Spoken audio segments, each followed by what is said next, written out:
আপনারা জানেন চট্টগ্রাম বিশ্ববিদ্যালয়ে আজ যে সংঘর্ষ হয়েছে ছাত্রদের সাথে এবং এলাকার কিছু আহ, ছেলেপেলে পুরুষদের সাথে। তো এমন একটি জায়গায় এত গন্ডগোল হয়েছে ঘন্টার পর ঘন্টা, কিন্তু কোনো প্রশাসন, সেনাবাহিনী, পুলিশ, প্রশাসন এটির বিরুদ্ধে থামানোর জন্য তেমন কোনো পদক্ষেপ নিতে পারেনি। তাহলে কি অপদার্থ প্রশাসন আমাদের বাংলাদেশে! ঘন্টার পর ঘন্টা চলে যায়, এরকম একটি গুরুত্বপূর্ণ জায়গা সেখানে নিরাপত্তা দিতে পারে না, সেখানেই তারা ব্যর্থ। তাহলে এইসব প্রশাসন দিয়ে আমরা কি করব?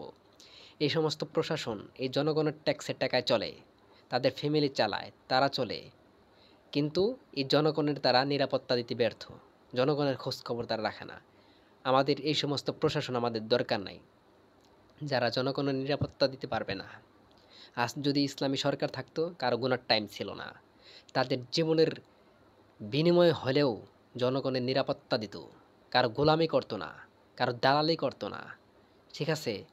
নিজের জীবন বাজি রেখা হইলেও জনগণের নিরাপত্তা দিত, দেশের নিরাপত্তা দিত। কিন্তু আজ তো ইসলামী সরকার নাই। এই জন্য বলবো ইসলামী সরকার দরকার, আফগানিস্তানের মতো। কারো গোলামি করবে না তারা, ঠিক আছে?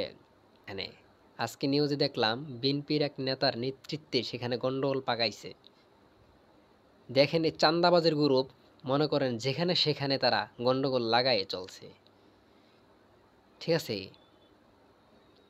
তাহলে এই দলের লোকে যেখানে সেখানে তারা গন্ডগোল লাগাই চলছে, এমন কোনো জায়গা নাই যেখানে তারা গন্ডগোল পাকায় না।